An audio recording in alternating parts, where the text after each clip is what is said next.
لغزش پیغمبرانہ ہوتی ہے تو اللہ تعالیٰ آدم علیہ السلام کو اپنی غیرت کی وجہ سے جنت سے نکال دیتا ہے، اور آدم علیہ السلام 200 سال تک روتے رہتے ہیں، اللہ تعالیٰ کوئی جواب نہیں دیتا۔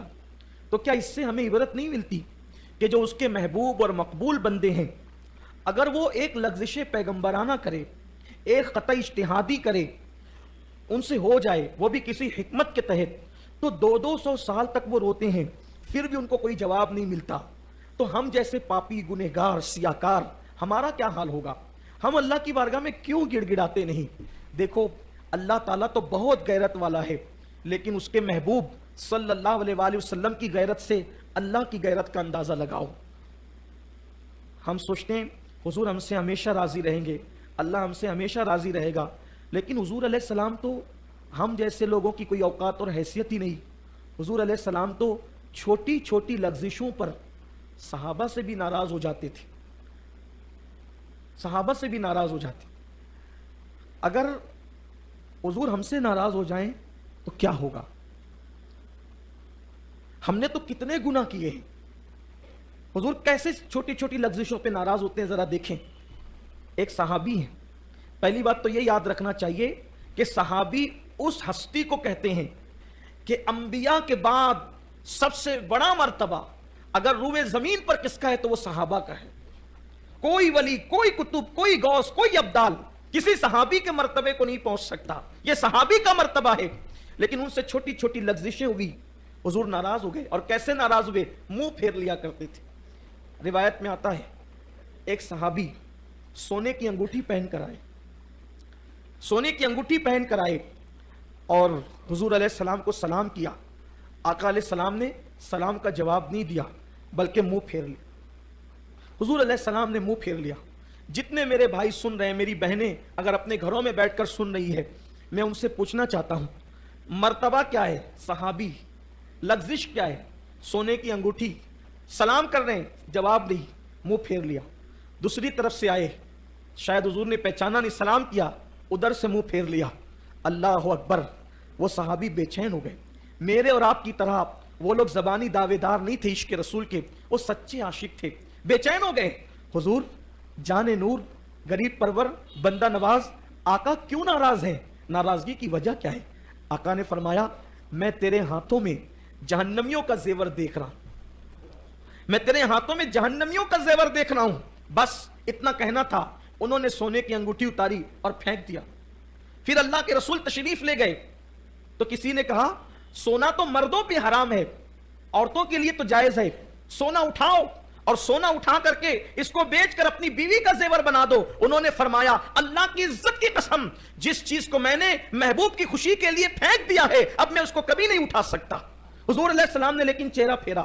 دوسری حدیث سنیں، بات سمیٹتا ہوں، دوسری حدیث پاک سنیں۔ وہ تو صحابی تھے، ان صحابی کا نام حدیث کی کتابوں میں مجھے نہیں ملا، ان کا نام مجھے نہیں مل سکا، ہو سکتا ہے کسی کے علم میں ہو ان کا نام، لیکن ان سے بڑی ہستی، ان سے بڑی ہستی اس لیے کہہ رہا ہوں کہ یقینی طور پر وہ صحابی نہ صدیق اکبر تھے، نہ فاروق اعظم تھے، نہ عثمان غنی تھے، نہ مولا علی تھے، ان چاروں میں سے کوئی نہیں تھا۔ ظاہر سی بات ہے جو بھی رہے ہوں گے وہ عام صحابہ میں رہے ہوں گے، لیکن اب ان سے بڑی ہستی، ذرا دل کے کانوں سے سننا بہت غور سے، ان سے بڑی ہستی پوری کائنات میں حضور علیہ السلام جس سے سب سے زیادہ پیار کرتے ہیں، پوری کائنات میں اللہ کے بندوں میں سب سے زیادہ حضور کو جس سے پیار ہے وہ ذات ہے حضور کی شہزادی سیدہ کائنات، ملکہ فردوس بری، طیبہ طاہرہ، عابدہ زاہدہ، عابدہ زاہدہ، راکعہ ساجدہ، نقیہ تقیہ رقیہ، ام ابیہا عالمہ غیر معلمہ، سیدہ فاطمہ الزہرا، فاطمہ بنت محمد، روحی فدا و ارواحنا فدا صلی اللہ علیہ وآلہ وسلم۔ حضور علیہ السلام ان سے اتنی محبت کرتے تھے، اتنی محبت کہ ان کے بغیر حضور نہیں رہتے تھے، حضور علیہ السلام ان کے بغیر نہیں رہتے تھے۔ حضور علیہ السلام کا گھر اور ان کا گھر صرف ایک دیوار کا فاصلہ تھا، اور ابھی بھی حضور علیہ السلام جس حجرے میں آرام کر رہے ہیں اس سے لگا ہوا سیدہ کا حجرہ ہے۔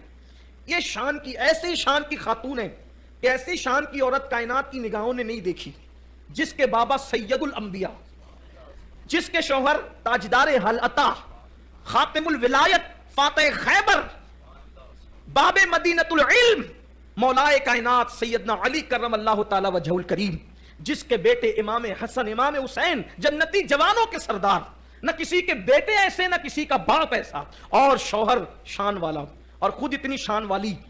حضور کتنا پیار کرتے، جب وہ آتی ہیں تو حضور ان کے لیے اٹھ کے کھڑے ہو جاتے ہیں، ان کو اپنی جگہ پہ بٹھاتے ہیں، ان کے ہاتھ چومتے ہیں. حضور علیہ السلام ان کے ہاتھ چومتے تھے اور ان کو اپنی جگہ پہ بٹھا کے کہتے ہیں فاطمہ تجھ پر میرے ماں باپ قربان ہو جائیں.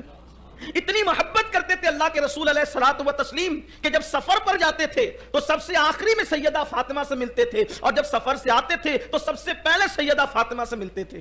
ایک دیوار کا فاصلہ تھا حضور کے حجرے اور ان کے گھر کے درمیان. بار بار جاتے تھے آقا، اور جب کبھی جا نہیں سکتے تھے تو حضور علیہ السلام نے دیوار میں ایک کھڑکی بنا دی تھی کہ جب جب فاطمہ الزہرا کی یاد آتی کھڑکی سے پردہ ہٹا کر آواز دیتے فاطمہ میری آنکھوں کی ٹھنڈک، قرۃ العین کہتے ہیں، میری آنکھوں کی ٹھنڈک، حضور کی آنکھوں کی ٹھنڈک. پھر سیدہ کا چہرہ دیکھ لیتے اور حضور علیہ الصلوۃ والتسلیم کو جو ہے وہ قرار آ جاتا، چین آ جاتا. اسی لیے امام اہل سنت نے سیدہ کو جان احمد کی راحت قرار دیا. جو رسول ہر بے چین دل کا چین ہے، ہر دل کی راحت ہے میرے رسول، اس رسول کے دل کی راحت کا نام سیدہ فاطمہ الزہرا ہے. اتنی محبت کرتے ہیں کہ کہتے ہیں فاطمہ تو بضعۃ منی، فاطمہ میرے جگر کا ٹکڑا ہے. اتنی محبت کرتے ہیں. لیکن اب اس تمہید کے بعد ذرا آؤ، نازک ہے بڑی غیرت سلطان مدینہ. حضور کی غیرت کا اندازہ کرو، محسوس کرو. ایک دن میرے آقا ہر دن کے معمول کی طرح سیدہ فاطمہ الزہرا کے گھر تشریف لائے. کیا دیکھا کہ ریشم کے پردے جس پر تصویریں بنی ہوئی ہے وہ سیدہ فاطمہ الزہرا کی دیواروں پر لٹکے ہوئے ہیں. سیدہ فاطمہ کی دیواروں پر پردے ریشم کے لٹکے ہوئے ہیں. اسلام میں دروازے پہ پردہ لگا سکتے ہیں، کھڑکیوں پہ پردہ لگا سکتے ہیں، لیکن دیواروں پہ پردے نہیں لگا سکتے. سیدہ فاطمہ نے اپنے بابا جان کی آمد کی بنیاد پر ہو سکتا ہے شاید اپنے گھر کی دیوار پہ پردہ لگایا. حضور علیہ السلام نے گھر کی دیواروں پہ پردہ دیکھا اور چہرہ پھیر لیا. حضور علیہ السلام نے منہ پھیر لیا. اسی طرح کی ملتی جلتی روایت اماں عائشہ کے لیے بھی آئی ہے. حضور نے چہرہ پھیر لیا اور چہرہ پھیر کر حضور اندر گھر میں نہیں گئے، باہر تشریف لے گئے. حضور چلے گئے، آقا تشریف لے گئے. سیدہ کو خبر ہوئی. حضور کیوں منہ پھیر کر گئے؟ جس سے سب سے زیادہ محبت کرتے ہیں، جس سے سب سے زیادہ پیار کرتے ہیں، اس سے حضور نے منہ پھیرا. وجہ کیا؟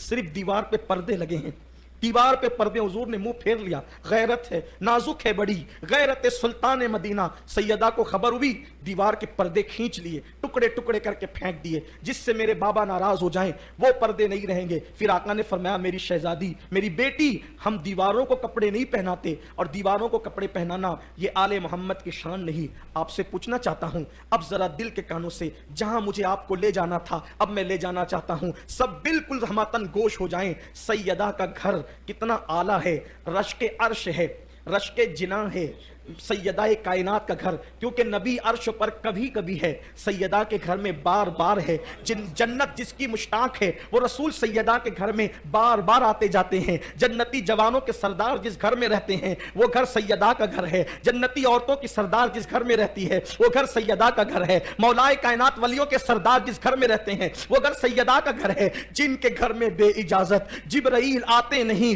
وہ گھر سیدہ کا گھر ہے. لیکن اس گھر میں اگر کپڑے کا پردہ دیوار پر لگ جاتا ہے تو حضور چہرہ پھیر کر کے واپس چلے جاتے ہیں. صرف دیوار پہ پردہ لگنے کی بنیاد پر حضور علیہ السلام جب چہرہ پھیر کر واپس چلے جاتے ہیں. نازک ہے بڑی غیرت سلطان مدینہ. اب تصور کرو سب سے زیادہ جس سے پیار کریں اگر وہ دیوار پہ پردہ لگا دے تو حضور چہرہ پھیر کر واپس چلے جائیں. کیا خیال ہے؟ ہم دانیاں مڈا رہے ہیں، ہم نمازوں کو ترک کر رہے ہیں، ہم سود کھا رہے ہیں، حرام کاروبار کر رہے ہیں، کوئی زنا کے اڈے پہ جا رہا ہے، کوئی شراب کے اڈے پہ جا رہا ہے، کوئی بھائیوں کی حق تلفی کر رہا ہے، کوئی بہنوں کی حق تلفی کر رہا ہے. اب اسی کو مرنے کے بعد اس کی قبر میں لٹا دیا گیا، اس کو مرنے کے بعد اس کی قبر میں رکھ دیا گیا.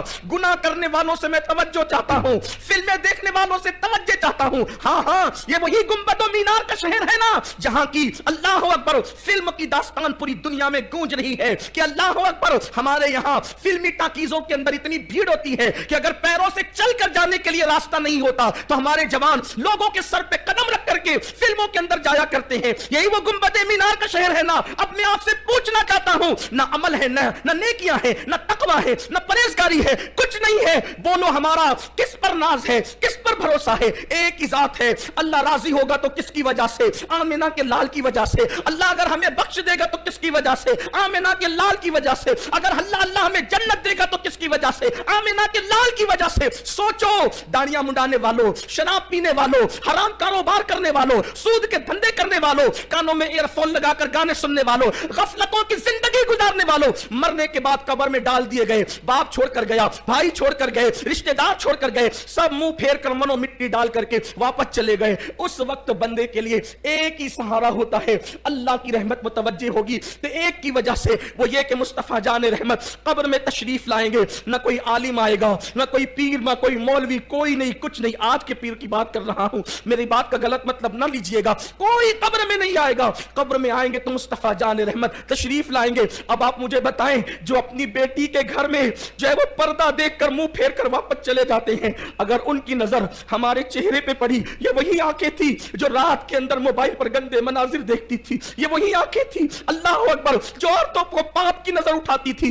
یہ وہی وجود تھا جو مسجدوں سے کوسوں دور رہتا تھا. ہاں, یہ وہی لوگ تھے جنہوں نے مسجدوں کو ویران کر دیا تھا, جو فجر کی نمازوں میں سوتے پڑے رہتے تھے. مجھے بتاؤ, سیدہ اتنی پیاری ہے, اتنی نیک شہزادی ہے کہ جس کے وجود میں رسول اللہ کا خون ہے, اگر ان کے گھر میں دیوار پہ پردے دیکھ کر, اتنی چھوٹی سی بات دیکھ کر حضور چہرہ پھیر کر واپس چلے جاتے ہیں, اگر اللہ نہ کرے ہمارے جرائم کو, گناہوں کو, پاپ کو دیکھ کر اللہ کے رسول چہرہ پھیر کر واپس چلے گئے, ہماری قبر سے واپس چلے گئے, نازک ہے بڑی غیرت سلطان مدینہ.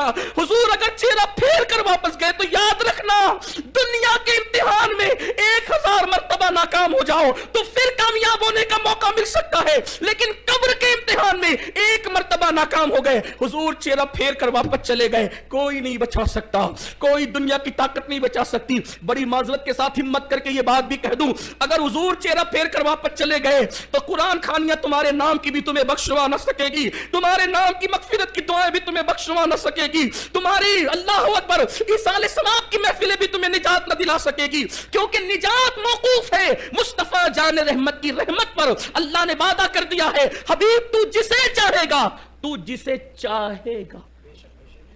چاہے گا کے 2 مطلب ہوتے, چاہے گا کے 2, ایک یہ چاہنے کا مطلب ہوتا ہے جس سے تو راضی ہوگا, اسی کو جنت دوں گا. عمل پہ جنت نہیں دوں گا, تیری رضا پہ دوں گا. قرآن کہتا ہے عاملۃ ناصبۃ تصلیٰ نارا حامیہ. اللہ نے اعلان کر دیا, عمل کر کے آئیں گے, محنت کر کے آئیں گے, پھر بھی جہنم میں ڈالوں گا, یہ کہہ کر ذوق انک انت العزیز الکریم, چکھ یہ جہنم کا عذاب. دنیا میں بڑا عزت دار بنتا تھا, تو نے بس میرے محبوب کو راضی نہیں کیا, سب کچھ کیا, حبیب کو راضی نہیں کیا. بولیے آج ہم کیا کیا کر رہے ہیں؟ مجھے تو سیدہ فاطمہ اور سیدہ عائشہ کے گھر کی وہ داستان دیکھ کر حیرت ہوتی ہے, نازک ہے بڑی غیرت سلطان مدینہ. ناظرین اکرام, اسی طرح کے اور واقعات اور بیانات سننے کے لیے چینل کو سبسکرائب کریں, بیل آئیکن کو دبائیں تاکہ اگلے آنے والے ویڈیو کا نوٹیفیکیشن ترنت آپ کے پاس پہنچ جائے.